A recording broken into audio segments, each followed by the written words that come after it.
Civil Liberties will come to order. Without objection, the chair is authorized to declare a recess of the committee at any time. I welcome everyone to today's hearing examining the need to expand eligibility under the Radiation Exposure Compensation Act. Before we begin, I'd like to remind members that we have established an email address and distribution list dedicated to circulating exhibits, motions, or other written materials that members may want to submit during this hearing. If you'd like to submit materials, please send them to Judiciary Docs, that's Judiciary DOCS, at mail.house.gov. We'll distribute them to the members and staff as quickly as we can. I'll now recognize myself for an opening statement. The purpose of today's hearing is to examine whether Congress should reauthorize and expand compensation eligibility under the Radiation Exposure Compensation Act, also known as RECA, an acronym. Enacted in 1990, RECA established a program administered by the Department of Justice to pay compensation to certain individuals who were harmed by the U.S. government's atmospheric testing of atomic weapons. RECA also provides for payment to certain uranium mine workers who were harmed as they labored to produce the necessary raw materials for U.S. atomic weapons development. Starting in the 1940s with the development of the atom bomb during World War II and spurred on by the ensuing Cold War with the former Soviet Union, the U.S. government embarked on a decades-long program of nuclear weapons development. This development program included over 1,000 atomic weapons tests, including above-ground atmospheric testing. In the continental United States, this atmospheric testing occurred primarily, but not exclusively, at the Nevada test site, where the federal government conducted 100 atmospheric tests during the 1950s and early 60s. During the same period, the United States also conducted hundreds of underwater and atmospheric atomic tests in various areas of the Pacific Ocean. Coinciding with this period was an increase in uranium mining. Thousands of U.S. uranium workers labored to produce the raw materials necessary to fuel the U.S. atomic weapons development.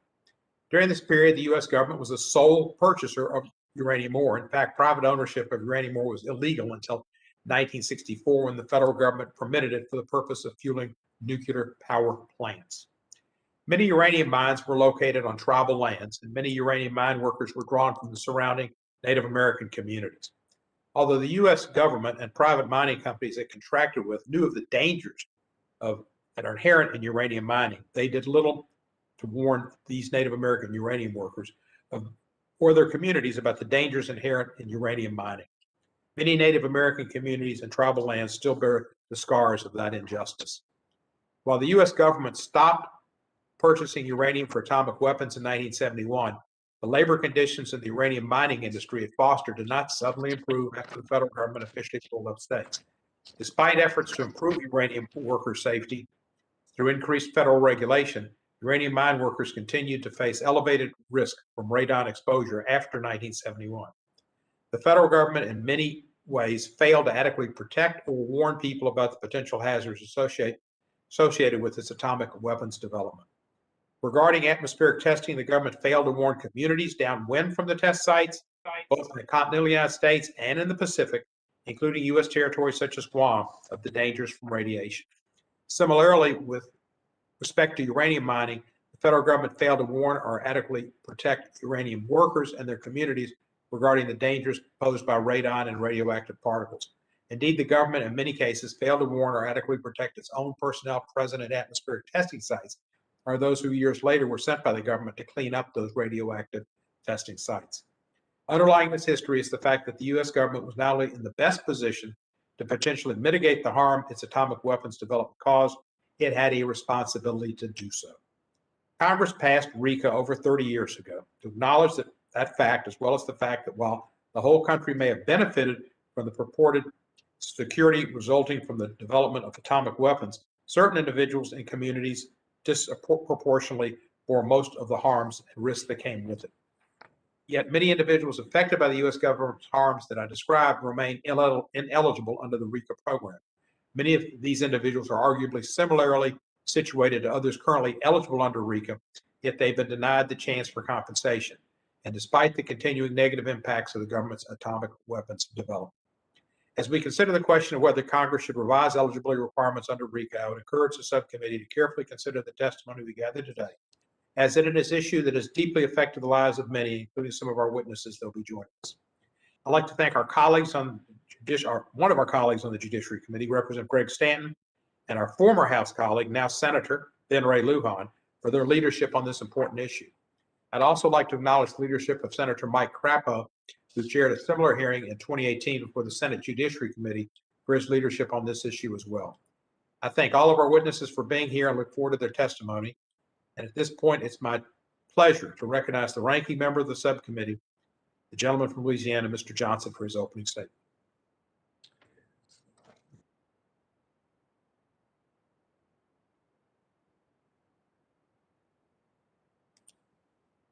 You need to unmute. Sorry, there we go. Appreciate that, Mr. Chairman. Thank you for the time and the hearing. This is a bipartisan concern, and so we treat it as such. I'll restate some of the important facts here at the outset.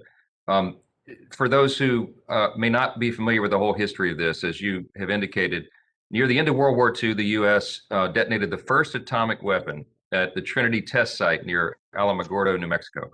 Between this first test in 1945 and 1963, the U.S. conducted nearly 200 atmospheric or above ground automatic weapons tests. A majority of these tests took place at the Nevada test site, a government facility located in Nye County down there. Additional atmospheric tests took place at locations in the Pacific Ocean and the South Atlantic Ocean. From 1942 through 1971, the U.S. also purchased uranium ore and operated mines to extract uranium from locations in the American Southwest and West. This mined uranium was the primary fuel for atomic weapons during that period. These activities have led to incidences of cancer and other radiation-related illnesses among people who participated in the test, who lived in close proximity to the test, or who mined, milled, or transported the uranium used in the manufacture of the atomic weapons. In 1990, Congress passed, as you said, the Radiation Exposure Compensation Act, or RECA as we call it, to provide partial restitution to those individuals who were affected. Administered by the Department of Justice, RECA has paid more than $2.45 billion in compensation to nearly 38,000 claimants over the past 3 decades. With RECA scheduled to sunset little more than a year from now, and with the number of pending claims dwindling, some here in Congress have proposed extending and expanding RECA. As we consider these proposals, I think we should keep in mind how and why RECA was structured by Congress. It was designed to provide partial compensation to those people whose health was adversely affected by their participation in or their close proximity to the development and testing of these automatic weapons. These are individuals whose health ailments can be reasonably determined to come from the U.S. government's activities. This intent is reflected in the one-time nature of the payments available under RECA and the specific eligibility requirements for compensation. In order to be eligible or for compensation under RECA, a claimant must meet specific geographic, temporal, and disease requirements. As our understanding of the health effects from nuclear testing has improved, of course, Congress has returned to amend RECA. For instance, Congress enacted the Radiation Exposure Compensation Act amendments in the year 2000 to expand the list of qualifying diseases, add additional geographic areas, tweak filing requirements, add additional qualifying occupations in the uranium mining sector, and extend the deadline for filing a claim. Since the last time that Congress meaningfully amended RECA, commissioned a study on whether to expand the so-called downwinder eligibility area. Downwinders are people who live in areas affected by fallout from atmospheric weapons tests. This report examined a wide range of items previously identified by Congress and made recommendations such as the application of a probability-based model for eligibility under RECA. As we consider proposals to expand and extend RECA, we should examine the conclusions of that report as well as expert testimony so as to accurately evaluate what steps should be considered by this Congress. I thank our witnesses for appearing today, and we look forward to your testimony. Mr. Chairman, before I yield back, I have statements from Senator Crapo of Idaho and one of his constituents, Ms. Tanya Henderson, who heads the Idaho Downwinders Association. I ask consent that these statements be included in the record. Without objection, so done. Thank you, Mr. Chairman. I yield back. Thank you, Mr. Johnson. Mr. Nadler's not here, so he won't be giving an opening statement. I think Mr. Jordan is here. Would he like to give an opening statement? Thank you, Mr. Chairman. I'm fine right now. Look forward to hearing from our witnesses. Thank you, Mr. Jordan. Our witnesses are present. We welcome our witnesses and thank them for participating in today's hearing. I'll now introduce each of the witnesses, and after each introduction, we'll recognize that witness for his or her oral testimony. Your written statement will be entered into the record in its entirety and ask you to summarize your statement in 5 minutes. In the absence of a timing light as we have in the committee room, I will note orally when 5 minutes have elapsed and bang my gavel. There will be a timer on your screen, so please be mindful of it. Before proceeding with testimony, I'd like to remind everybody that you have a legal obligation to provide truthful testimony and answer to the subcommittee, and any false statement you make today may subject you to prosecution under Section 1001 of Title 18 of the United States Code. Today, we have 2 witness panels. On our first panel are 2 of our colleagues. Per our usual custom, we will not be asking them any questions. Our first witness is Senator Ben Ray Lujan. Senator Lujan represents the state of New Mexico in the United States Senate, having first been elected to that office in 2020. Previously, for 12 years, he represented New Mexico's 3rd Congressional District in the U.S. House of Representatives and served as Assistant Speaker during his tenure in the House. Senator, when he was Representative Lujan, had a great interest in this issue, and unfortunately, the committee, which did a lot with other matters, did not get a chance to have a hearing, but he was certainly supportive and wanted to have this hearing, and I'm pleased that he's here today. Senator Lujan, you're now recognized for 5 minutes. Thank you, Chairman. And before I begin, Mr. Chairman, I ask unanimous consent to enter into the record a statement from Senator Orrin Hatch, a sponsor of the original Radiation Exposure Compensation Act amendments. Without objection, that shall be done. Thank you, Mr. Chairman. To you and to all the members, to the ranking members, thank you for holding this hearing. And I want to also recognize Chairman Nadler for the work they're doing, and Mr. Johnson, who are not able to be with us today, for holding today's hearing to discuss the need to expand eligibility under the Radiation Exposure Compensation Act. I also want to thank Chairman Nadler for joining me to meet with downwinders and uranium miners last summer. They appreciated your commitment and the conversation. So, Mr. Chairman, while there's been a bit of history shared, I want to make sure that I'm emphasizing some of it. 75 years ago, rural New Mexico became ground zero for the detonation of the first nuclear bomb at the Trinity test site. Henry, who was 11 years old at the time, he was living in Tularosa, New Mexico with his family. And that morning, he said he heard a large blast and saw a great flash of light. He said, "I got so scared." He wrote that he thought the world was coming to an end. Francisco, another witness of the Trinity test, said there was a large cloud in the shape of a mushroom. We realized later that the backs of cattle had turned white, as though they had suddenly aged. The test was a total surprise to us. We were not even informed that the detonation was going to take place even after the test. No one communicated with us in regards to this major occurrence. That atomic bomb, Gloria wrote to me, has caused anguish to so many people in New Mexico. The people from New Mexico have suffered physically, mentally, and financially, and we are all here in hope that you'll find a way to help us. While the Trinity test ushered in the start of the atomic age, it also marked the beginning of sickness and suffering for generations of people who lived and grew up in the Tularosa Basin or worked or lived in uranium mines and worked in those areas. For example, you can still find a high level of contaminants at downstream from the Jack Pile uranium mine in Laguna Pueblo, New Mexico. This was the world's largest open uranium pit. As President Jonathan Nez of the Navajo Nation will share with his testimony, the Navajo people continue to suffer from the legacy of uranium mining, 525 abandoned mines, and the largest hazardous waste spill that occurred at the Church Rock site in 1979. Thousands of New Mexicans who worked in uranium mines face unsafe and dangerous conditions. So, Mr. Chairman, one of the questions I ask is, the first bomb that was detonated on American soil in New Mexico, the largest open uranium pit, one of the largest tragedies that occurred with uranium tailings, are these communities not included in downwind designation? I invite you to listen to the story of Cipriano Lucero, a uranium miner from Grants who recently passed away. He wrote, "My respiratory protection consisted of a single paper mask per shift, and the mask was useless after the first hour or so because it was covered in yellow cake. Most of the rest of the shift, I used a bandana to cover my face, but that stopped little of the yellow cake dust from being inhaled. There was no real protection from overexposure to radiation in the yellow cake area. To help those Americans who sacrificed so much for our national security, Congress passed the RICA in 1990 and later broadened the scope in 2000. Unfortunately, RICA currently leaves behind too many New Mexicans and people all across America. This includes downwind communities from the very first nuclear test in New Mexico. It's just not right. And this is just one state. From 1945 to 62, the United States conducted nearly 200 atmospheric nuclear tests while building the arsenal that became the cornerstone of our nation's Cold War. Downwinders in Idaho, Colorado, Montana, Nevada, Utah, and Guam still await justice. The mining and processing of uranium ore, which was essential to the development of weapons, was conducted by tens of thousands of workers from across the country. Far too many of these workers are now sick and dying and were not included in the original designation of RICA. It's why we all have to come together.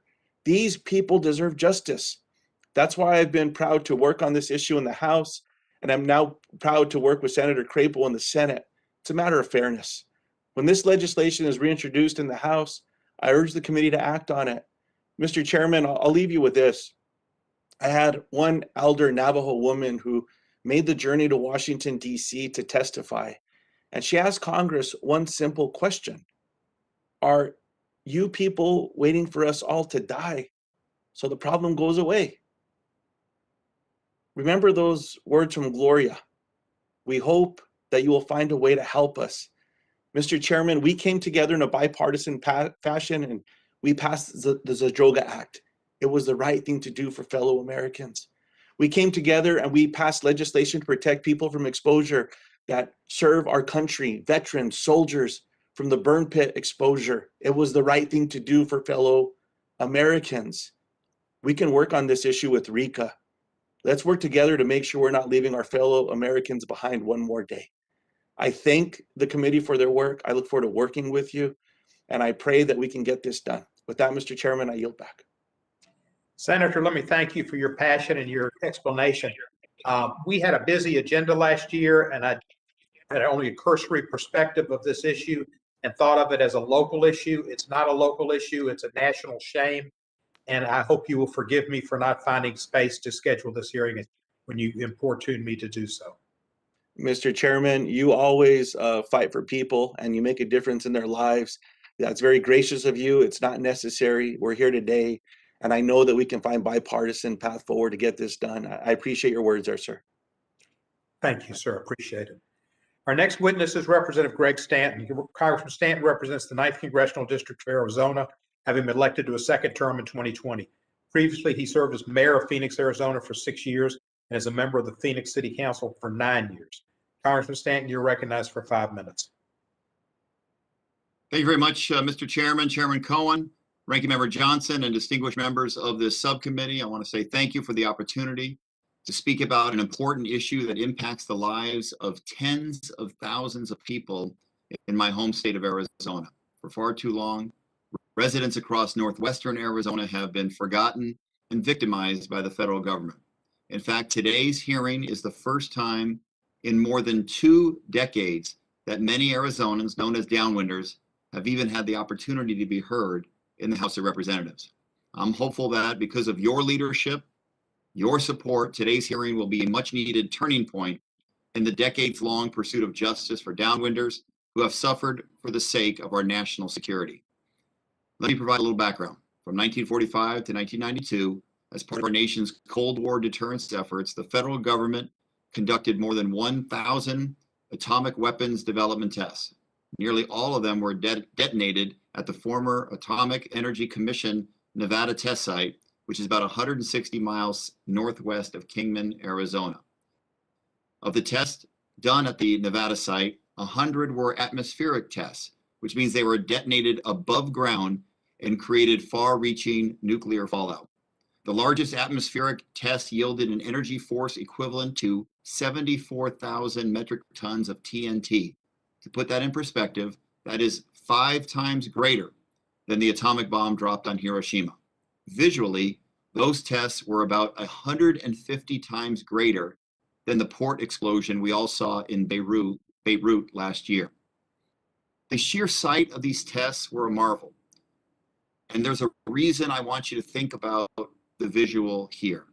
As you will hear from one of the witnesses today, families in Arizona would gather together and they would have bomb parties where they would stand out in their front porches with neighbors or ride on horseback out in their fields to watch the massive orange mushroom clouds in the distance. They had no idea, they were never told that they were being exposed to dangerous cancer-causing radiation. As a direct result of the radiation exposure from these tests, thousands of Arizonans have suffered from cancer, entire families have suffered from cancer, and far too many have died. In an attempt to compensate some families who were hurt, Congress did create a program through the Radiation Exposure Compensation Act to provide partial restitution. But affected residents living in two of the closest counties east of the test site, Mojave County, Arizona, and Clark County, Nevada, were not included in the original designated affected area to receive compensation. For these families, it is a cruel injustice that ignores the reality that they have lived for decades.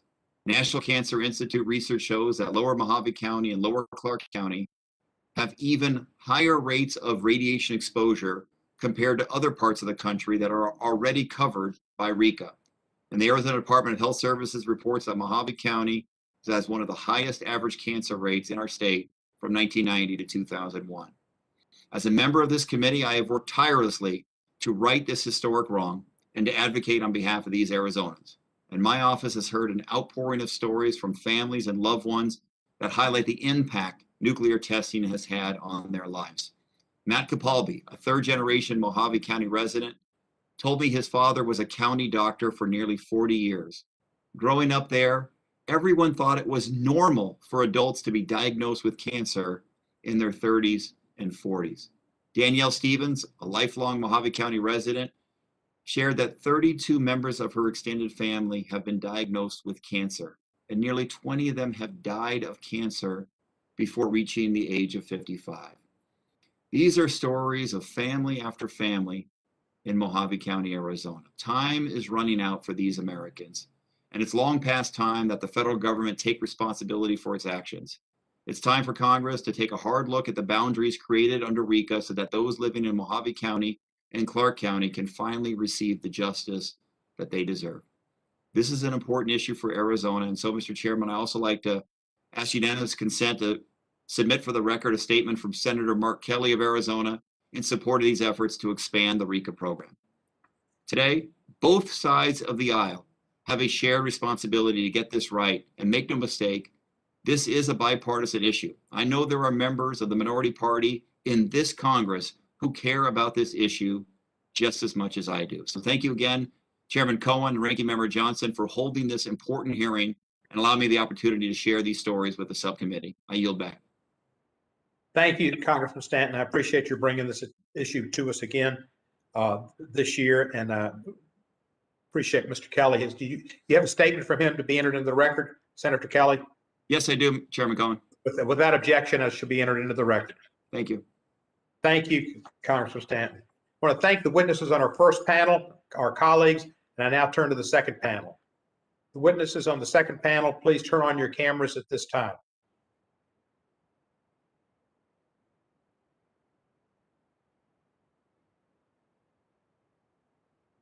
I presume we've had enough time. Our first witness on the second panel is Jonathan Nez.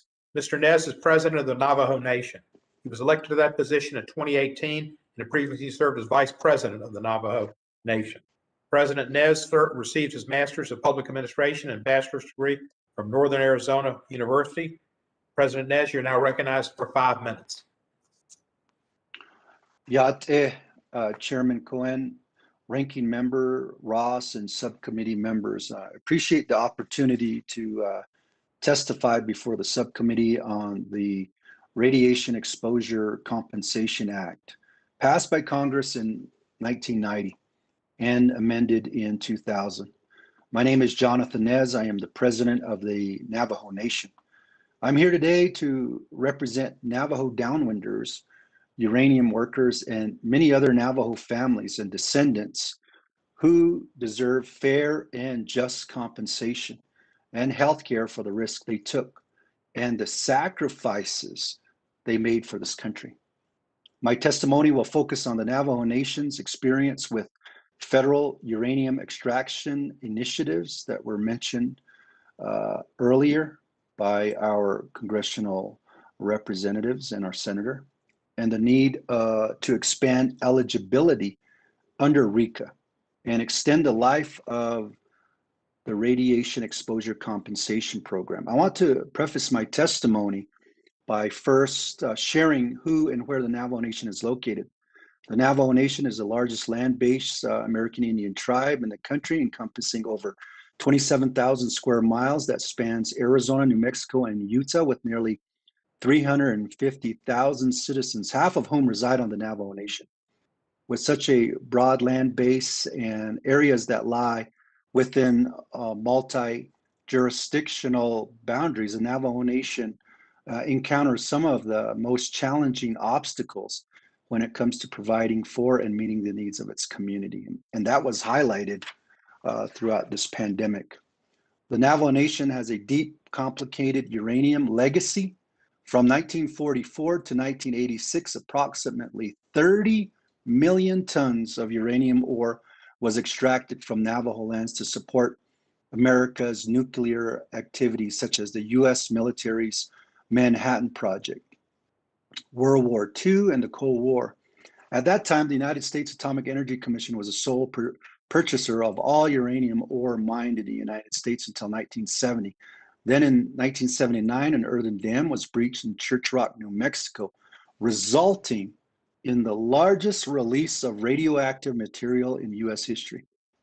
This uranium mill spill released more than 1,100 tons of solid radioactive mill waste and 93 million gallons of acidic radioactive tailings into the Porco River, sending radioactive waste into several Navajo communities, threatening thousands of local residents. It's been 77 years since the United States opened up uranium mining on the Navajo Nation, and 42 years since the catastrophic Church Rock spill. During this time, a uranium mining boom transpired from these activities, which led to the creation of hundreds of mines on and around the Navajo Nation. This meant that many of our Navajo people worked in these mines without proper safety measures and without knowledge of the long-term effects that it would have on them and their loved ones. Once the Cold War ended and the federal government no longer needed uranium ore to produce nuclear weapons, all of these mines were abandoned without any reclamation, let alone remediation.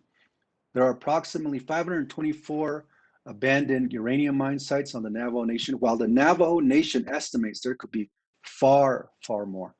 Unfortunately, only 219 of these sites have available funds for cleanup and remediation efforts, leaving a total of 305 sites not being addressed. And that poses severe environmental and health hazards to surrounding areas and people. Although there is approximately $1.7 billion to clean up the 219 mine site, it is not enough. The Navajo Nation estimates that it will cost an additional $3.5 billion to address the remaining 305 sites, which does not include the cost of long-term monitoring and maintenance. Last week, I had an opportunity to meet virtually with advocates, several surviving uranium miners. As you know, Navajo Nation has been hit hard with COVID-19, and we have lost some of those post-71 mine workers throughout this pandemic. Over 1,200 of our Navajo people have lost their lives here on the Navajo Nation due to this pandemic.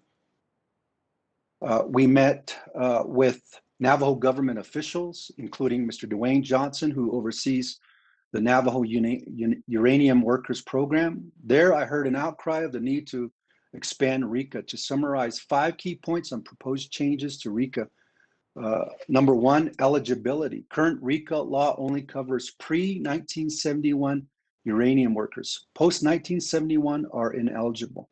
The RECA coverage period should be extended to 1990 to provide fair compensation and health care for the risks and sacrifices these workers and their families made for this country. 2, downwinders are ineligible. Coverage under RECA also needs to be expanded to include all downwinders who have suffered from uranium exposure. The Navajo Nation also supports Navajo downwinders suffering the impacts from abandoned uranium mines. RECA does not address the impacts of now elevated levels of radiation in Navajo homes and drinking water sources. 3, extended RECA's 2022 deadline. The program is currently set to end in 2022, as was mentioned, and this deadline must be extended to provide adequate time for claims to be filed. In addition, a deadline extension is essential for the Navajo Nation because of the unique difficulties experienced by Native individuals in satisfying the documentation requirements of the program. For example, lack of broadband to file claims, verifying employees for companies no longer in operation, and proof of residency since we don't have rural addressing. 4, expand eligibility to include additional categories of workers and cancers. RECA coverage also should be expanded to include additional categories of uranium mine workers, such as core drillers and Department of Energy remediation workers. Currently, only underground and surface workers are included.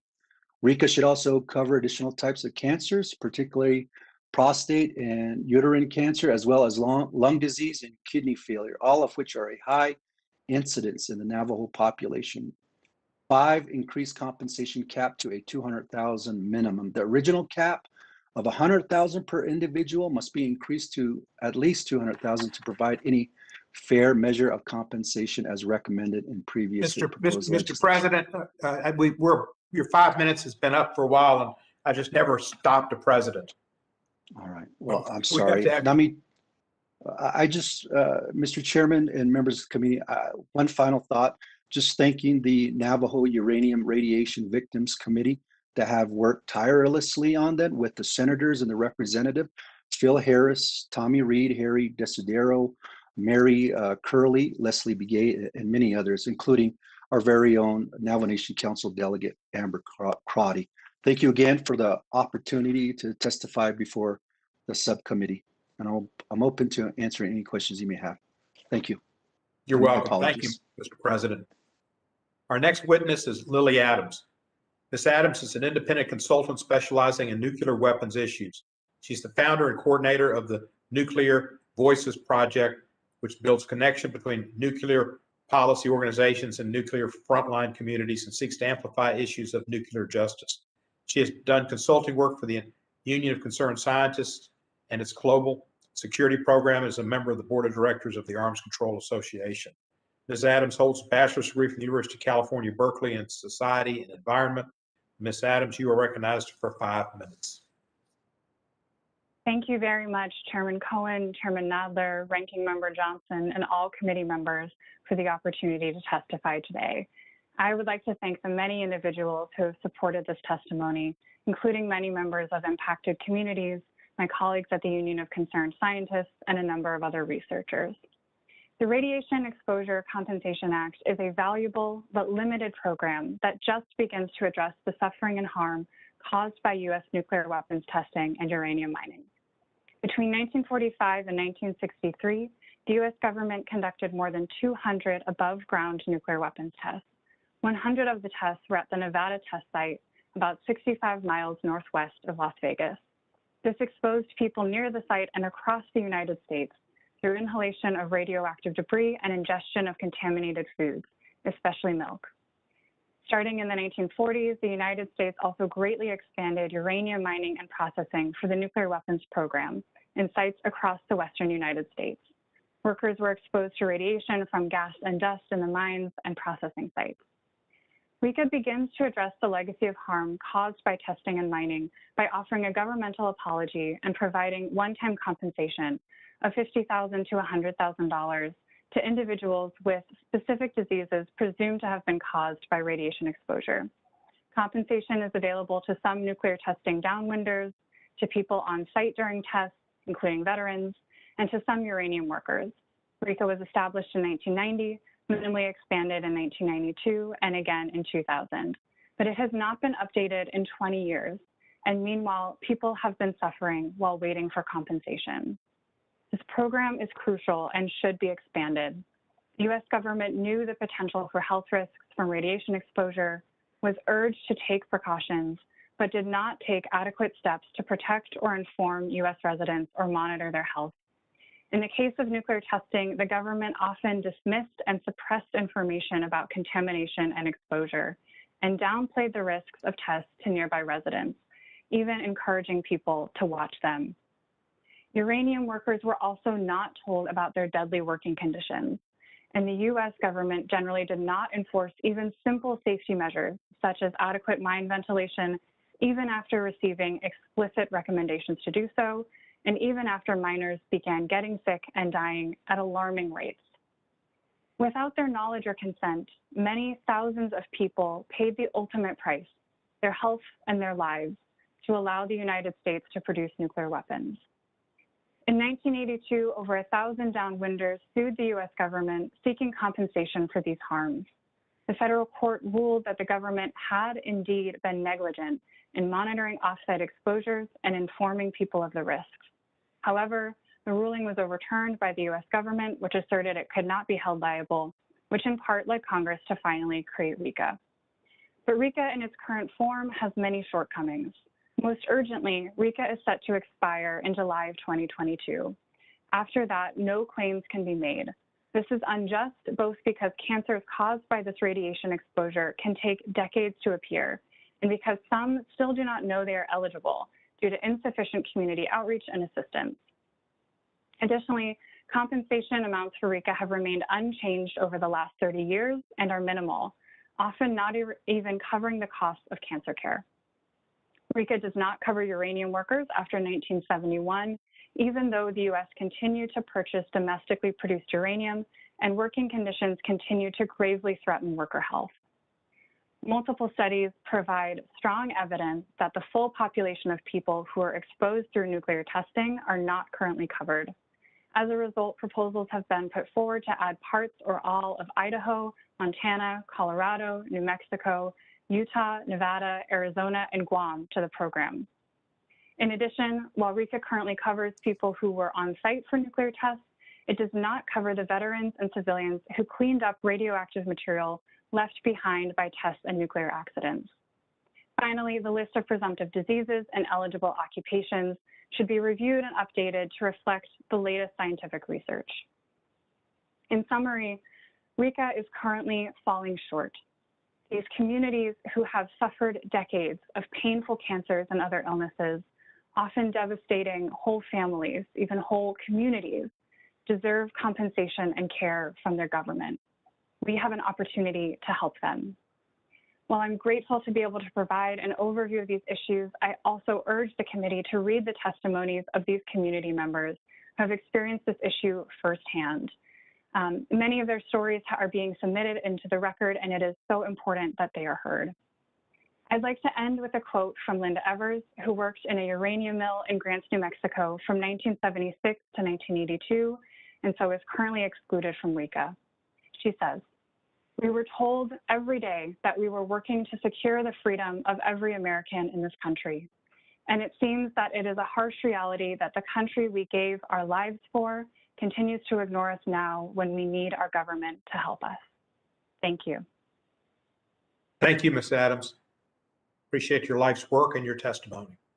Our next witness is Jean Bishop. Ms. Bishop is a member of the Mojave County, Arizona Board of Supervisors, where she represents Supervisor District 4. She has held this position since the year 2014. A number of other public service positions throughout her career, including as Deputy Sheriff and Sergeant at the Mojave County Sheriff's Office, a commander of the Mojave County Air Search Squadron, and a captain of the Chloride Volunteer Fire Department. Ms. Bishop holds a degree in Applied Science from Mojave Community College, as well as a number of other professional and technical certifications. Ms. Bishop, you're recognized for 5 minutes. Thank you, Mr. Chairman and members of the subcommittee, and thank you for the opportunity to provide this testimony this morning. As you noted, my name is Jean Bishop, and I am the Supervisor at District 4, Mojave County Board of Supervisors here in Arizona. My testimony is unique in that my statements are on behalf of the citizens of our county and also individually, as both my family and I have been impacted by the nuclear testing conducted at the Nevada Proving Grounds. For years, the Arizona congressional delegation has supported legislation that would amend the RICA to recognize the many Mojave County residents that worked and lived downwind from the nuclear testing sites and were adversely affected by the radiation exposure was generated by this ground nuclear weapons testing that occurred outside of Las Vegas, Nevada. In addition, the Board of Supervisors has adopted 4 different resolutions supporting federal legislation and requesting amendments to be made to the radiation exposure screening and education program. With the pending expiration and hopefully renewal of RICA, now would be the perfect time to amend the boundaries of the covered areas and include all of Mojave County, which coincidentally is a neighboring county located to the east of Las Vegas, Nevada. But I wanted to tell you a little bit about my personal story, which begins when I was just a baby. Atomic explosions filled the sky near my family home outside of Las Vegas, Nevada. It was in the early 50s when my family lived downwind from the government nuclear test sites and later moved to Mojave County. Between 1951, which was my birth year, and 1963, the United States government, through the Atomic Energy Commission, detonated hundreds of these nuclear bombs near our home in the Nevada desert. Over and over, my parents were told that the testing was safe as our family stood on the front porch and watched in horror as the sky filled with dust. Well, at the time, we were encouraged to celebrate the advances of our government, and we did. Unfortunately, we were blind to the fact that radioactive fallout would kill and sicken numerous members of our family. Regrettably, the radioactive fallout not only impacted our family, but families for hundreds of miles surrounding the test site. My immediate family members that were impacted include my oldest sister, Judy. She died of a brain cancer in 1968. I was diagnosed with breast cancer in 2013, and during my treatment a year later, my sister was diagnosed with breast cancer in 2014. And then my husband was diagnosed with prostate cancer, and that was in 1998. At last count, 32 people of my husband's family have died from various types of cancer. Currently, his younger sister, who was mentioned earlier by Congressman Stanton, Danielle Stevens, is in her final days fighting stage 4 colon cancer. My husband worked on the family cattle ranch during the testing period, and they all watched the clouds move from the test site downwind across the sparsely populated areas as they would ride their horses up on the mountaintops to watch.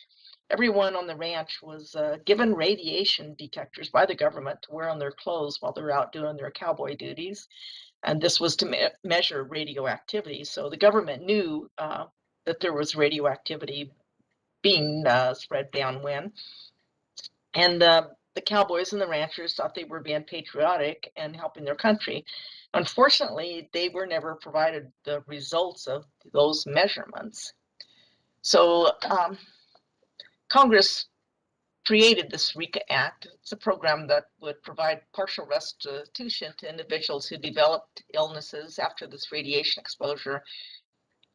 I'm certain that the committee members are aware that the Act still doesn't include part of Clark County immediately adjacent to the testing site and the southern part of Mojave County, which is directly downwind, even though the cancer rates here are much higher. RICA has included counties that are further east and southeast to both Mojave and Clark counties.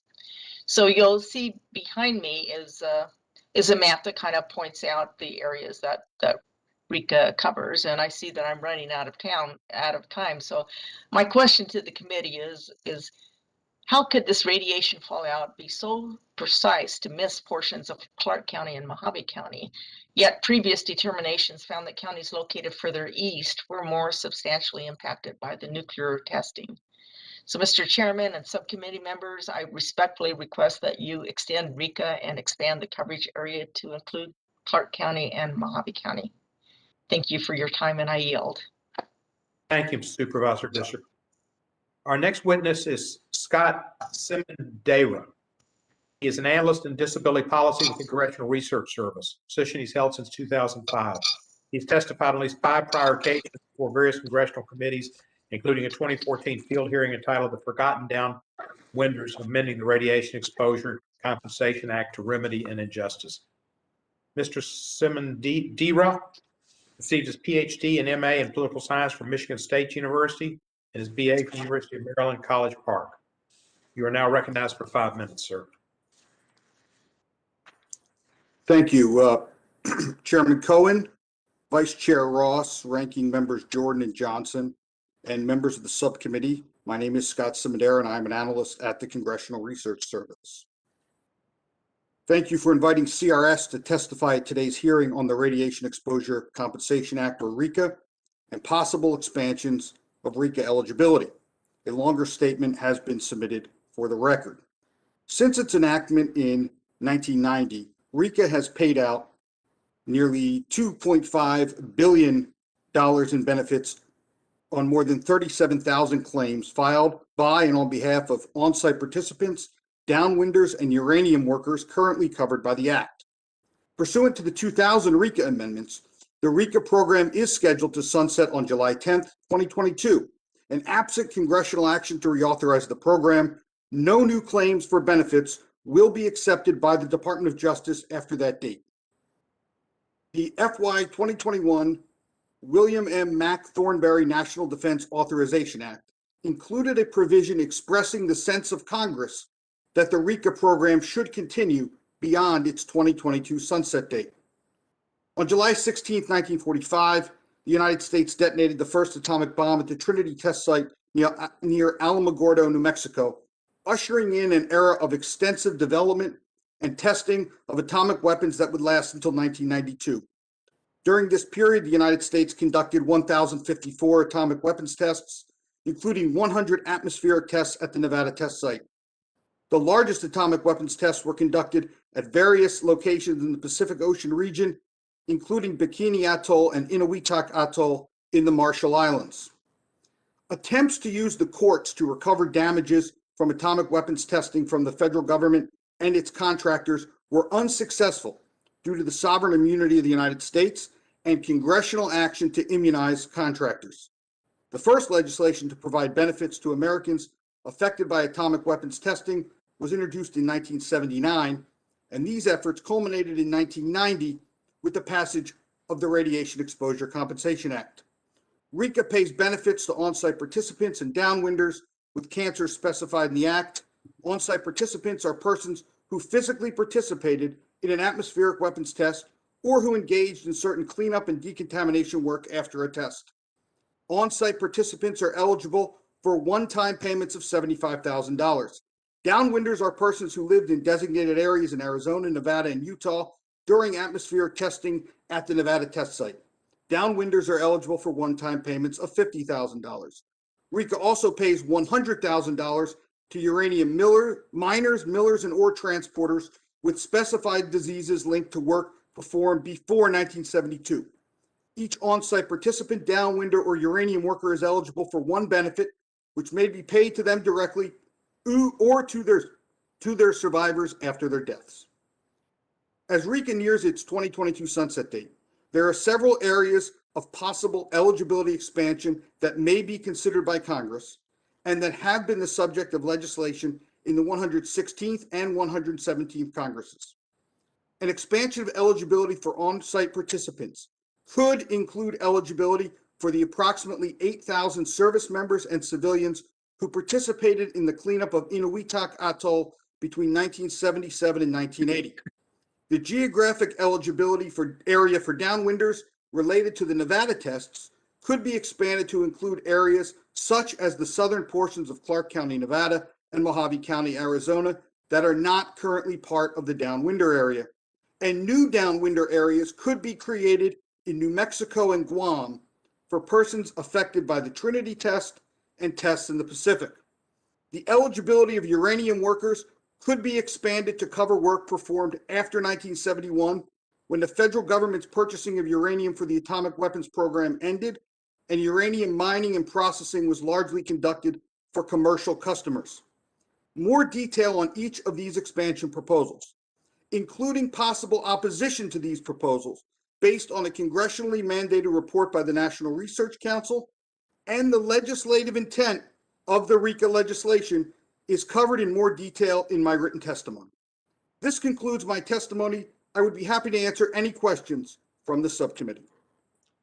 Thank you for your faithful federal employment and your testimony today.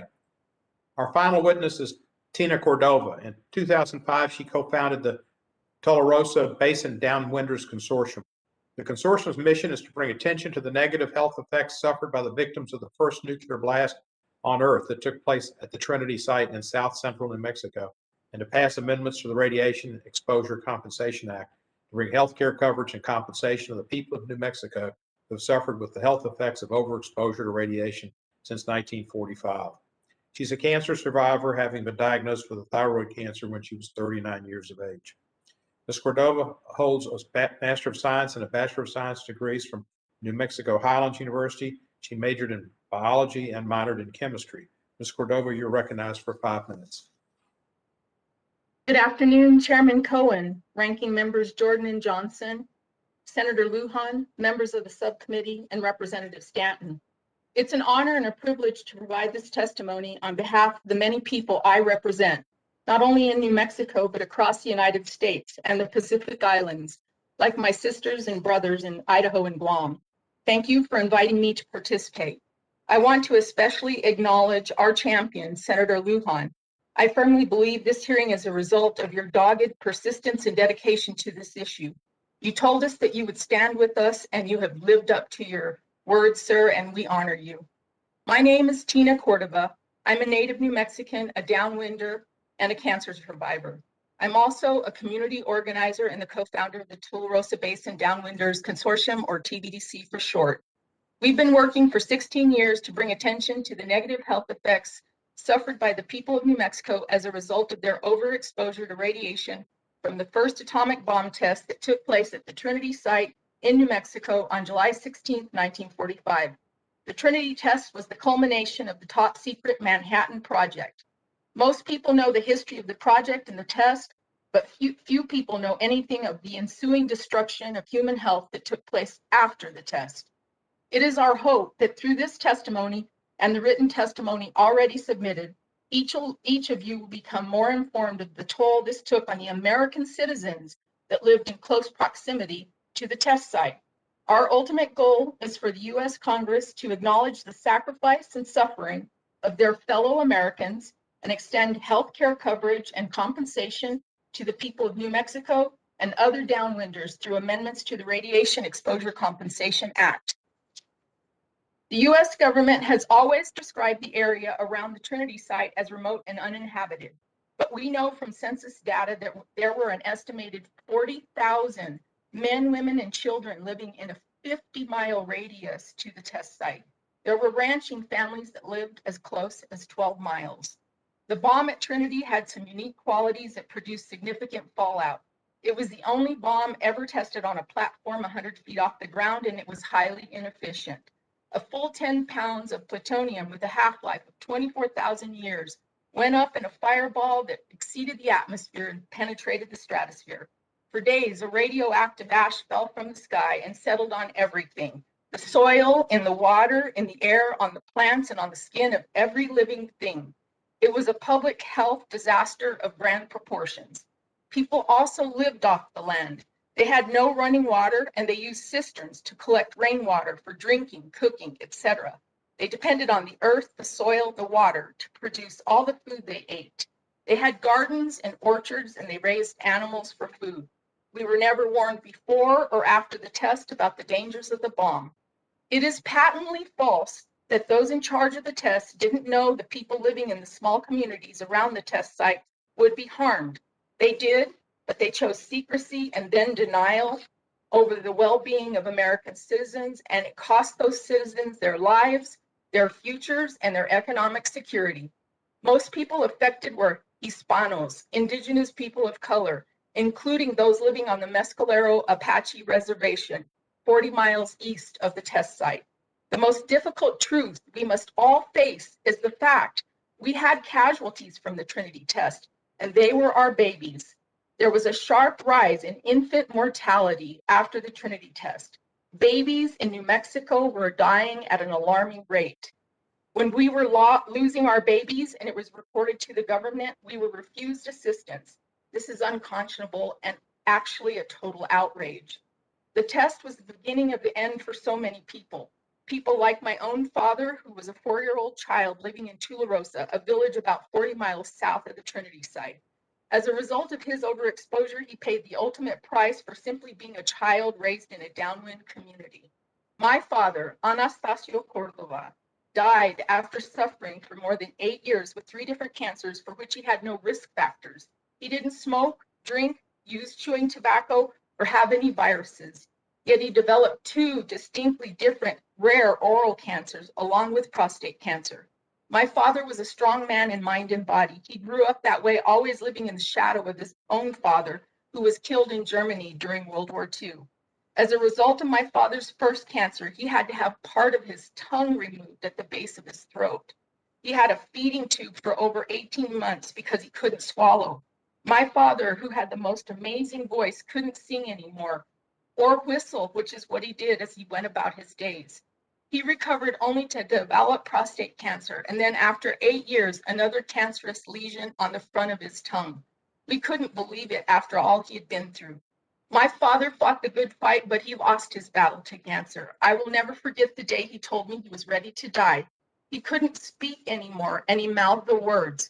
I was with my dad that March evening when he took his last breath. It forever changed me. I am not the same person. I often weep as I think about it. As I deliver this testimony, I am currently assisting my dad's older sister, who's 81 years old, prepare for breast cancer surgery and follow-up treatment. Cancer and the horrific treatment associated with it is well known to her. Unfortunately, she lost her husband and her brother, my dad, within a few months of each other to cancer. There is no doubt my father and his sister were overexposed to high levels of radiation from the Trinity test. It also damaged and altered their DNA. Those genetics were passed on to me, and it may be why I developed thyroid cancer when I was 39. Or it may be because I and all the people of New Mexico were exposed to radiation as a result of the testing that took place at the Nevada test site, well documented through the summer of 1962. Living in rural New Mexico, we can never get treatment at home because there are no medical facilities in the small towns where we live. New Mexico has the highest per capita use of Medicaid to access health care coverage of any state in the United States. We know from surveying downwinders that many of them use Medicaid to cover Ms. Cordova, your time is way over. I'm going to ask you some questions. Can I just close, sir? The late great Congressman John Lewis, a treasured colleague of yours, once said, when you see something that is not right, not fair, not just, you have to speak up. You have to say something. You have to do something. We totally agree with Congressman Lewis. We firmly believe there is a moral and ethical imperative to right this wrong. We believe that after carrying this burden for over 75 years, we should be granted the same treatment as other downwinders received through RICA. There is a path to healing for us and for all the downwinders left out. It starts with the recognition of our service and our sacrifice to our great nation, and is complete only when we are afforded the exact same care and coverage as other downwinders. Not one dime more, not one dime less. Thank you, Thank you, sir. Ms. Cordova. Thank you. We will now proceed under the 5-minute rule with questions. And I'll begin by recognizing myself for 5 minutes. Ms. Cordova, it is surprising to me that even though New Mexico was the birthplace of the atomic bomb and the first nuclear weapons test occurred there, New Mexico downwinders are currently ineligible for compensation under RICA, despite what seems like the obvious connection between the government's nuclear tests and exposure to radiation. How has your community been impacted by the government's nuclear activities, and how is this similar to the circumstances of those already eligible for RICA? Well, sir, the thing that has to be first recognized is that it was the first test ever conducted. And because of that, there were a lot of unknowns. But the thing that they did know is that people would be affected, and they did nothing to actually remove us or relocate us during the test procedure. We've been highly overexposed. Exposure to radiation is a factor of distance and time, and we had people living as close as 12 miles to the test site, 20 miles, 25 miles, 30 miles. And so our exposure was very, very high. We don't have medical facilities in all those little towns, so people have to leave from where they live to get taken care of. And just like I said, we have the highest use of Medicaid of any state in the union. 47% of the people in New Mexico use Medicaid to access health care. I know because we've surveyed downwinders in many of those communities that people utilize Medicaid to access health care coverage. And I know that the uranium miners do as well. And so I guess my answer to your question is we have suffered greatly. We have high incidence of cancer and other diseases associated with radiation exposure. And we oftentimes get diagnosed much later in the disease process because we don't have access to health care coverage. And what that means is our prognosis is reduced. The other thing I want to point out that we brought up early on during the pandemic is that when you're a downwinder or a uranium miner and you've been exposed and you have underlying conditions, you don't fare very well inside of a pandemic like what we've been experiencing. President Nez mentioned earlier the deaths on the Navajo reservation and the number of uranium miners that have died. I know it's because of their underlying conditions. I know it's because their immune systems are compromised. I know it's because they have all sorts of underlying problems. And so we don't fare very well also inside of a pandemic. I hope that answers the question that you asked. Thank you, Ms. Cordova. And President Nez, Navajo and other Native American communities have been particularly impacted in various ways by the government's nuclear activities, whether directly or indirectly, including with respect to nuclear testing and uranium mining. How is the uranium mining industry, which is fostered by the U.S. government, impacted not only individuals who work in the uranium industry, but also their communities? And do you think, as there was a large number of Native American communities affected by these blasts, that there was discrimination and basically racial neglect, inequities as a cause for RICA not extending to so many people in the Navajo Nation?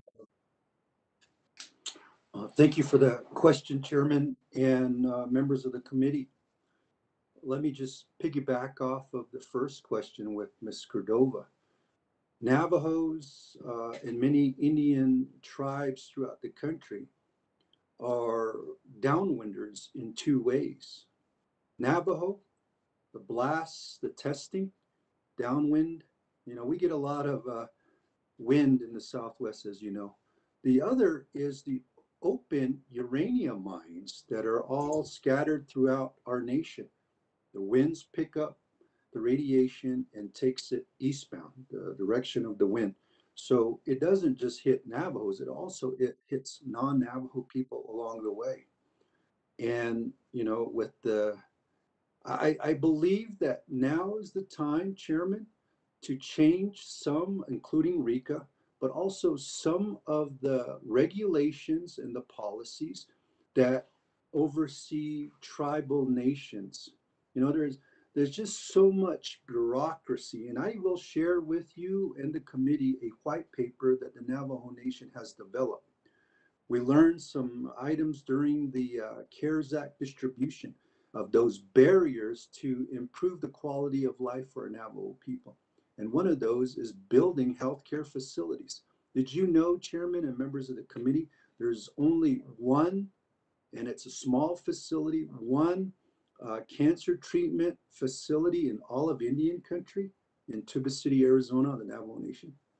And I just wanted to end my comments with that. And I think there's going to be an opportunity here for more economic and community development, especially with and I appreciate the committee and the Congress for approving the American Recovery, American Rescue Plan Act, and also the discussion about infrastructure, because we need infrastructure here on Navajo. So thank you, Chairman, members of the committee.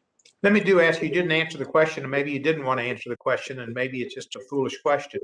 But do you think, is there any racism concerning Native Americans? There's been neglect for hundreds of years, and there's been all kind of, we took your land. That was where we started. It's a bad place to start. But do you think that was part of why this hasn't been as fair as it should be? Well, look at it this way, Chairman and members of the committee. In the most powerful country in the world, 30 to 40% of our Navajo people don't have running water. So there's a problem here in this country. And I appreciate the national media attention to educate the U.S. citizenry and also to educate members of Congress. And so, yeah, there is some racism, if you want to call it that, some inequalities based toward people of color. And of course, I think more so because I see it every day, more so here in Indian country. Thank you, Chairman. Thank you, Mr. President. I can see why you're Mr. President. I've taken up my 5 minutes. Mr. Johnson, would you like to, are you available for questioning? I am, Mr. Chairman. You're recognized for 5 minutes, sir. Thank you. Had a couple of questions for Mr. Semendera, but before I do that, I just wanted to reset the table. There's been a lot of facts and figures that have been shared here in the last hour or so. So, Mr. Semendera, just at the outset, can you briefly describe, just for us to reset, the three main groups that are eligible for compensation under RICA? Certainly, Congressman. The three main groups are on-site participants. These are people who were physically present at one of the atmospheric tests. It could have been at Trinity, New Mexico, at Nevada test site, or at one of the locations in the Pacific. They were on-site during the test, or they were on-site in the 6 months after the test performing cleanup work or performing decontamination work on equipment, or in the Pacific, on the naval ships that were involved. So that's on-site participants. That's $75,000 one-time payment. Downwinders are people who lived in the designated areas adjacent to or near the Nevada test site during periods of atmospheric testing, either for 1 or 2 years in the 1950s or for the entire duration of testing in the summer of 1962. The downwinders are eligible for $50,000.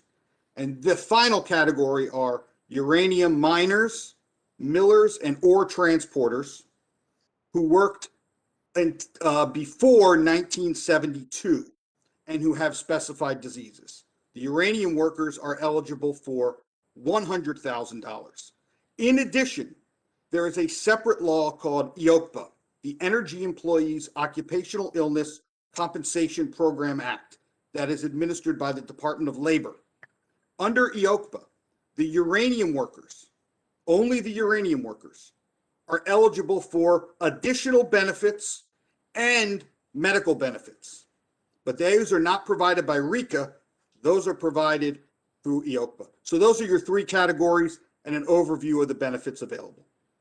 Very good. So you mentioned the uranium workers. Now, let me ask about the other category, the on-site weapons test participants.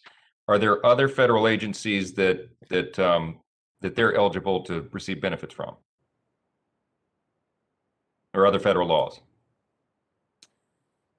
If they participate in the test while serving in the military, they are eligible perhaps for benefits from the Department of Veterans Affairs under the Radiation Exposed Veterans Compensation Act, or REVCA. And there is an offset so that they cannot receive the full amount of both RICA and veterans benefits. There is an offset there.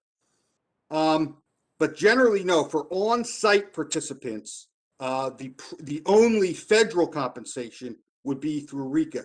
That other law that I mentioned, EOCPA, while it does cover some of the same areas, for example, the Nevada test site is also an EOCPA site, that is for those involved in the development, not the testing. So the actual building, manufacturing of the weapons. And is an EOPA recipient, uranium workers, is that an offset also with RICA? How do they interact? No, it's not an offset. Quite frankly, it's an addition. They receive an additional benefit under EOCPA, and they receive health benefits for the covered health condition. It's important to understand that RICA is a one-time cash payment, no healthcare benefits. EOCPA, healthcare benefits extended to the uranium workers. Okay, and I'm out of time, I think, or real close to it. Real quick question. Do you have a rough... You've got a minute to go. You've got a minute. Thank you. Do you have a rough estimate of the number of individuals who are eligible for RICA compensation who haven't yet received it? I don't have that information. I think that is a factor of outreach efforts. Remember, many of the claimants now, and certainly the Department of Justice would be the best source of this data. We're now dealing with, in many cases, claimants who are children or even grandchildren of downwinders, on-site participants, or uranium workers. And many of them may live outside of the Southwest at this point. They may not have even heard of this program, or they may have only just heard of it. There is a process by which you have to apply, gathering evidence, which can take time. But an estimate of how many are sort of still out there that haven't been reached, I think that would best come from the Department of Justice as the program administrator. But is it fair to say, and I know I'm near out of time now, but is it fair to say that some of the ailments and diseases that come from this would be passed through the bloodstream? In other words, they're genetic, so that even a grandchild might have a valid claim, or is that a disputed fact? Well, that certainly second generation or even third generation factors. There's certainly been scientific research on that, but that is not part of RICA eligibility at all. A grandchild is only applying on behalf of the grandparent. Thank you for the clarification. I yield back. Thank you, Mr. Johnson. Ms. Ross, the Vice Chairman of the committee, is recognized for 5 minutes. Thank you very much, Mr. Chairman, and thank you so much to our colleagues for bringing this important issue to our attention, and to the chairman for holding the hearing. My question doesn't necessarily go to the nitty-gritty of who is eligible right now, but it goes to the long-term lasting effects of this program and the health consequences. And so first, Ms. Cordova, I wanted to know, how have the adverse health effects caused by the testing created further economic problems in your area? Thank you very much, Congressman Ross, for the question. I mentioned earlier that we don't have healthcare facilities in the small towns where we live, and New Mexico is very rural.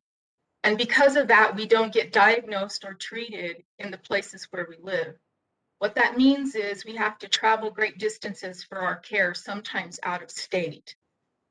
Families have told me that they spend everything that they have to take care of their health.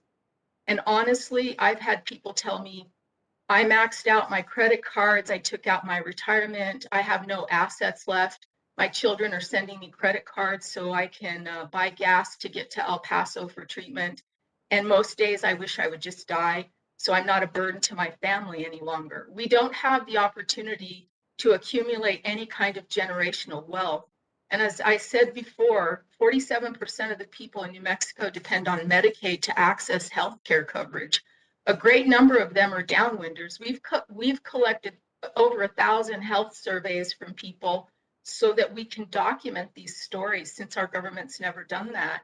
And it's amazing how many of them rely on Medicaid. They have no options. They've exhausted their options. And so if you have nothing to pass on, we get locked into a cycle of poverty that just continues. And this compensation would help in many ways. We are especially in favor of extending healthcare coverage because we think that's more important even than the one-time payout. But imagine if you have multiple members of one family sick at the same time, and it happens all the time with us. This becomes an enormous financial burden, and it's been a financial burden to families, to communities, and to our state, quite honestly. Okay. Thank you very much. Does anybody else want to address this issue from the perspective of either their tribe or their area, the ongoing economic strife caused by the health effects? If not, Mr. Chairman, I yield back. Thank you, Ms. Ross. Is there anybody on the Republican side seeking time? If not, who is Mr. Hank Johnson, I think, is recognized for 5 minutes. Thank you, Mr. Chairman, and thank you for holding this very important hearing. The birth of this nation began with the ideal that all people were endowed with certain inalienable rights, those being life, liberty, and the pursuit of happiness. But since then, we've fallen short of this promise more times than I care to admit. Some of us, including indigenous people, were not considered to be people at all. Similarly, many people who live or lived in areas adversely impacted by our country's testing of nuclear weapons have been treated less than humanely and have suffered great sickness and death due to their, excuse me, unknowing exposure to radiation caused by the testing of nuclear weapons by our government. And nuclear weapons have been an important component of U.S. national security ever since they were developed back during the World War II. And members of certain areas, residents of certain areas have borne the brunt of the U.S. reliance on nuclear weapons because those nuclear weapons had to be tested, and they were in the areas where the radiation impacted their lives, the covered areas, if you will. And so our capacity as Americans to hold ourselves accountable and reflect is what allows us to make progress. And the Radiation Exposure Compensation Act was a step towards accountability. It was an acknowledgement that we as a country had fallen short, and we took actions to help those who've been harmed, those who were impacted adversely, no fault of their own, and unwittingly and unknowingly to nuclear fallout. Radiation has hurt and killed them, sickened and killed them. Ms. Adams, as far as downwinders are concerned under the original RICA legislation, are there any people in your community who were left out? And if so, why? As being eligible for compensation under RICA? Thank you very much for the question. And I can try to give an overview of some of the communities that have been left out who would fall under the downwinder category. So first of all, there are counties, as Ms. Bishop said earlier, in Arizona and Nevada that are very close to the test site that are not currently included. And then other studies have shown since RICA was created, notably by the study by the National Cancer Institute, that showed that exposure levels in counties far beyond the test site and states, not just those closest to the test site, but as far as places like Idaho and Montana, received as high or even higher levels of radiation exposure. So there have been proposals as well to include those kinds of areas that were not originally recognized to have received that kind of fallout. Some of the other communities that have been mentioned in terms of downwinder eligibility areas include Guam, which has been noted to be exposed from radiation from the Pacific, testing in the Pacific Islands. And of course, as Ms. Cordova has stated, in New Mexico, which they have said has been exposed both from the Trinity test and from testing at the Nevada test site. So I think that covers all of the. Sorry, excuse go me ahead. for interrupting. How many people would be covered if the coverage area were expanded? I don't have that information offhand. That's a hard number to pinpoint. I would say, and I will say all of those are, separate proposals, and they'd all need to be addressed to figure out just what the different populations would be. But I don't have that information offhand. I can try to follow up though and get that information to your office. Would you say it'd be 10,000 or less than 10,000? It's very hard to pinpoint. I mean, so far the number of downwinders who have applied is around 25,000 in the states that are there, but I'm sorry, I can't provide a more precise number, but it would be very hard to pinpoint exactly. Okay. Thank you, Mr. Johnson. And I heard a figure, Mr. Chairman, if I could, I heard the figure $2.5 billion in claims have been paid out thus far to 37,000 claimants. $2.5 billion. The cost of maintaining our nuclear weapons over the next 10 years will be $494 billion, almost $50 billion a year. So $50 billion a year to take care of our nuclear weapons. And over the time that this act has been in place, we've spent $2.5 billion to compensate folks who've been adversely impacted by radiation. That's just a pittance, and it's pathetic that our values are more towards protecting and taking care of our weapons than we are with taking care of the people who were adversely impacted by the testing of those weapons. And with that, I'll yield back. Thank you, Mr. Chairman. You're welcome, Mr. Johnson. And Ms. Fishback, I owe you an apology. I didn't realize you were there. And if I would have recognized you then. But there's a legal term, nunc pro tunc. So now for them, you're recognized for 5 minutes. Well, and Mr. Chair, thank you. If you hadn't pointed it out, I wouldn't have even realized you skipped me. So, but I don't have any questions at this time, so I yield back. Thank you. Wow. Beat that one. Thank you. Who's next? I believe Ms. Sheila Jackson-Lee, are you here? Ms. I am, Lee, Mr. Jackson-Lee Chairman. is recognized for 5 minutes. Thank you so very much, Mr. Chairman.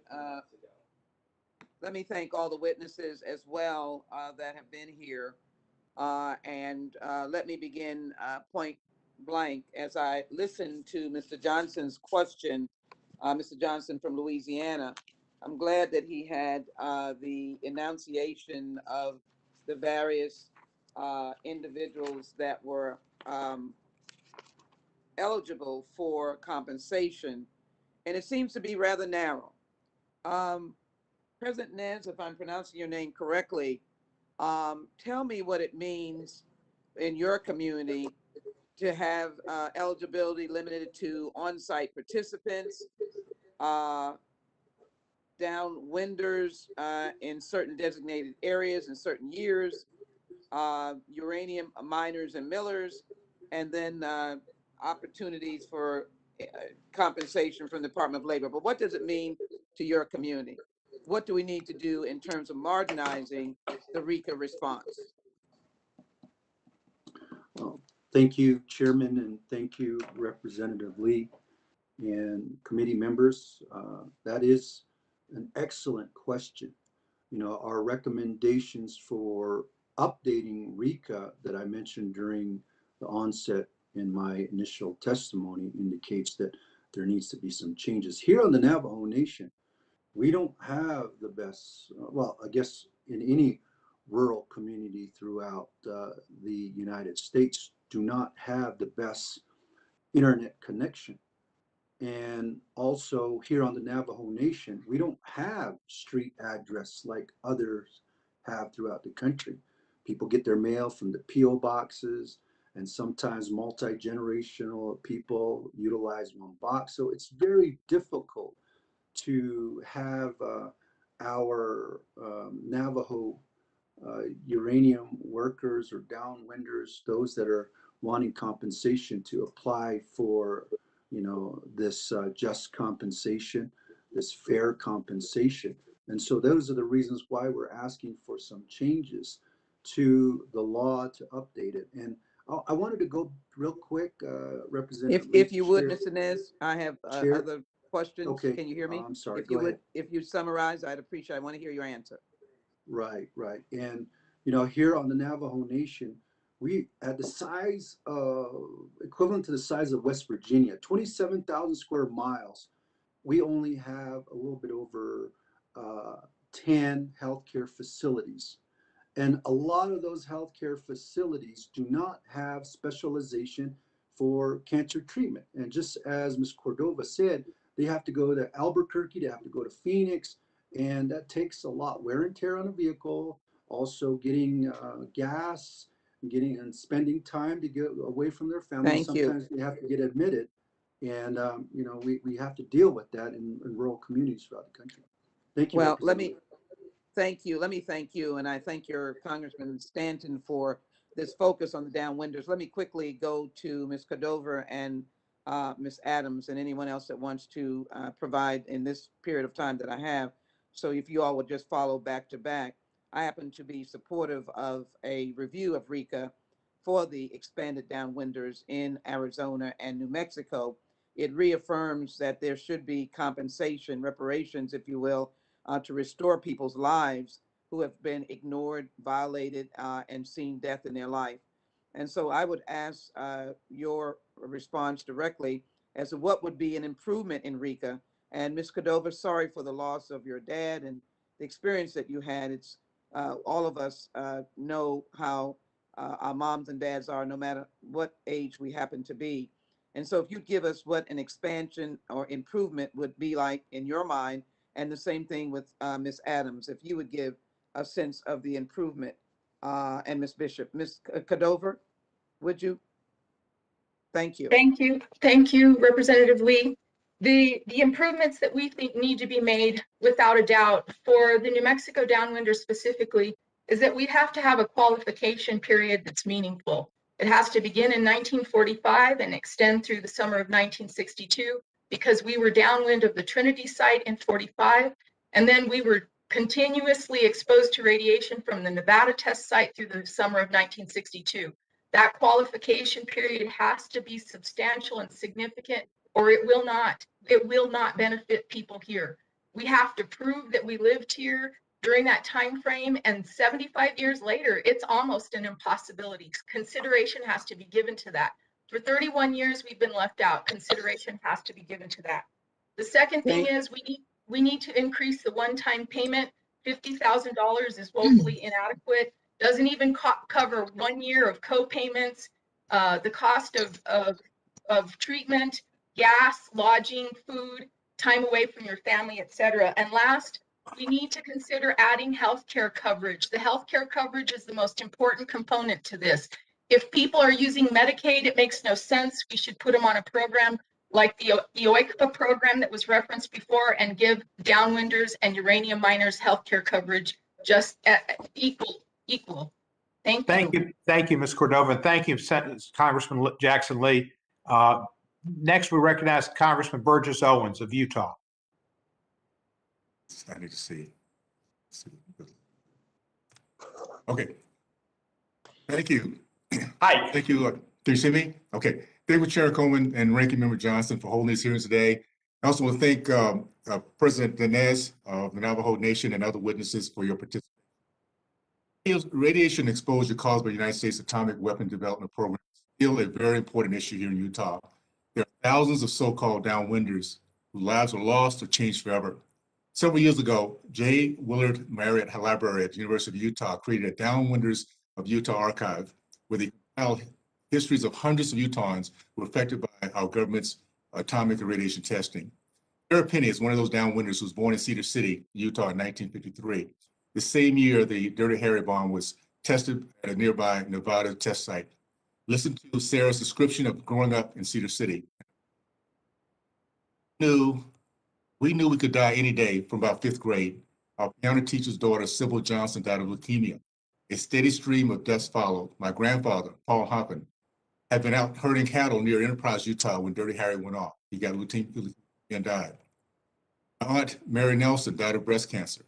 My cousin, Jeff Hoppin, had a bone marrow transplant from his brother and later died. A high school classmate died from a brain tumor. My cousin got breast cancer and 2 other cousins' daughters. They have survived so far thanks to better treatments. My father got an upper intestinal cancer, which killed him. My mother had continuing health problems, including thyroid problems, which may have been caused by the fallout. Countless neighbors and friends have died from cancer, end quote. We have responsibility to Sarah and every single downwinder victim of radiation exposure and their families to reauthorize RECA, the Radiation Exposure Compensation Act. I hope we can work together in a bipartisan, fair, and responsible manner to right the wrongs that destroy so many lives and families in Utah and other Western states. This is a problem caused by the federal government and one that we must work to solve. We cannot walk away from RECA. I have a question for President Nez. As part of the Navajo Nation is located in southern Utah. Speak of the outstanding and probably still unresolved cases of radiation exposure of the Navajo people in Utah specifically? I'm sorry, Representative Owens, Chairman, I didn't catch that last part of your question. My apologies. Oh, no problem. Part of the Navajo Nation is located in southern Utah. Yes. Can you speak to outstanding causes of radiation exposure to Navajo people, Utah specifically? Right. You know, we have many uranium mines there in the southern part of Utah within the Navajo Nation that have been cleaned up. And just for one uranium mine to be cleaned up, it's into the tens of millions of dollars. If there are 500 plus uranium mines, you know, do the math, we're talking about into the billions. And so a lot of the folks worked in these mines in that area. You got Mexican Hat there, Halchita, who has a uranium storage site. You got one uranium mine in Gouldings in Monument Valley that just got cleaned up. And so the question about the contributions that Native Americans, Navajos have had to this country in World War II, I really, Representative Owens, I have to remind our folks that the Navajo Nation in two ways contributed to helping win the war. One is the uranium that was extracted from our lands, and today we're still getting that cleaned up. The compensation needing to happen to those folks living near and around those sites. The other is our language. We all know about the Navajo code talkers. Native Americans, high percentage of any group to serve in the military. And so what we're saying today too, as well, is to remind our lawmakers, our friends in Washington, D.C. about that treaty relationship and that trust obligation. Thank you, Representative Owens. Thank you. And Chairman. Thank you. Ms. Cordova, if Congress extends RICA by 20 years, do you anticipate that would be sufficient time to identify and compensate the remaining victims? Thank you very much for the question, Representative Burgess. And yes, I absolutely do think that that would be an adequate time. We have already been surveying our people. We're already documenting who they are and where they are. And we have worked extensively in communities. We've received grant money that we utilize towards identifying downwinders in our communities. And we will work very hard to make sure that 20 years is adequate time. I want to say to you that our hearts go out to the people of Utah who were actually targeted as part of the testing. The winds blew in that direction and took that fallout to Utah. Thank you, sir, for your interest in this issue. Thank you. Thanks so much. Chairman, I'm having trouble seeing the clock. How much time do I have? Do I have enough time for one more question? Well, we're at overtime, but I'll give you overtime. Okay, I relate to that one. Thank you so much. This is for Mr. Samandera. If Congress fails to reauthorize RICA, are there victims of the radiation exposure who will not be compensated? Most likely, yes. The deadline will be 2022, and that will be it. Anyone who does not have their application in by that date will have no recourse for compensation. Thank you. I yield back my time. Thank you so much. Thank you, Representative Owens, and thank you to all of our witnesses. We've had a great panel, and we've learned a lot about this issue and the importance it is to the people who served America and who America has not been serving. Senator Lujan, and then earlier Senator Crapo and Senator Hatch and Congressman Stanton have all been stalwart leaders, and I thank them for their efforts here. I want to thank all of our witnesses for appearing today. Without objection, all members will have 5 legislative days to submit additional written questions for the witnesses or additional materials for the records. With that, the hearing is hereby closed, adjourned.